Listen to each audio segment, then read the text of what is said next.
Hi guys, it's Rita Gamer. I'm here with Ed Francis at the Shrivenham Defense Academy, and I hope you enjoy this video.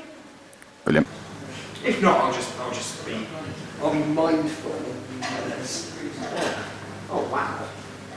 And obviously this, I'm guessing this pin tool sort of rotates about, because this is very similar to what's on Shabby. So, two vehicles behind us, and these are both interesting little machines. So we've got SP70 over here and AS-90. SP70 was going to be the next generation of self-propelled gun for the British, and there's lots of pictures alongside things like MBT-80, you know, the next future. We're going to go and have a little closer look as to why this vehicle got so far into development before anybody actually realised that it was a stupid concept. So, here's the big problem with this vehicle. If you look outside, we've got an exterior loading system. So, you take the shells out here, load the shell in, over 150 working parts, put the shell in here, you put your bag charge up here, slide your bag charge in, bang, off you go. It has to be tilted at 45 degrees to do this. And there's a reason for that, and that's simply because you've got a German Leopard hull, because this was a joint project between the Germans, the British and a little bit of the Italians. The engine for the Leopard is at the back. So that means your entire fighting area has to be centrally mounted, which means you don't have very much space. Because you don't have the space, it only had about 13 rounds inside it, everything else had to be stored externally. This then came onto problems that, yes, this vehicle could pull up quite quickly somewhere, it then had to angle itself at this particular angle, so that the hull was ready to make a quick escape. They had to move, every time they had to change position to fire. Every time you wanted to shoot and scoot or move positions between things, pack it all away, repack it all, particularly vulnerable to, obviously, counter-fire shots and so on. But what's amazing about this vehicle is that nobody noticed this big flaw until it was ready to go. We'd already put the first sort of 7 into testing. They'd gone up to Norway for cold weather testing, they'd been undergoing firing testing, the Germans had been painting their little crosses on them, it all looked very nice. And nobody, not one of these companies, went, well, this is stupid. But Vickers did.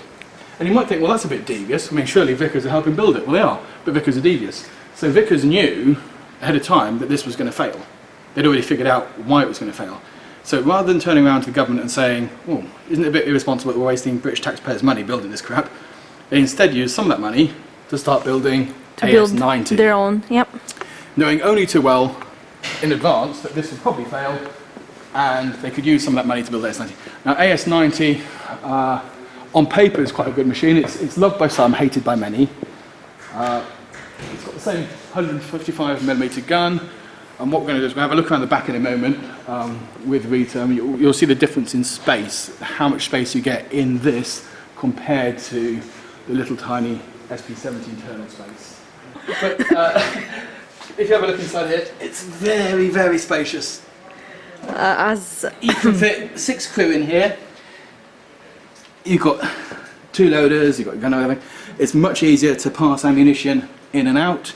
So you can feed it ammunition from the outside, you can shoot and scoop, your gun will operate at, you know, almost any rotational thing. T-box. Very important, the most important component. Hey, so this is the other way around. So now Rita's in the tank and I'm doing the filming, which is quite cool. Oof, sultry.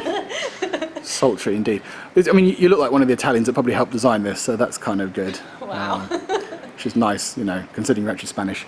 Right, looking down here, obviously you can see the large engine bay at the back, which is just taking up valuable space as opposed to having an engine in the front. The other little things that you pick up are, you know, things like little British FV numbers written on absolutely everything. A lot of people think that an FV, you see people talk about tanks like, oh, British tank, FV this, FV that. FV is, you know, fighting vehicle, but the number after it. Oh, dear gods. Back to business, as it were. So yeah, so Rita's now inside the SP70. How much space have you got in there, Rita? It's actually not too bad. It's a bit crampy, that's for sure. Yeah. Compared to the AS-90, what's it like? Way crampier. Yeah. Yes. Okay. You can technically camp inside of the other one. Yeah, not much space. So you're all basically constrained to this small, tight compartment area in the middle. Yeah. And again, your gun offset over the side there. Bad design, but what's interesting is it managed to get so far into development before any common sense was actually used. There we go.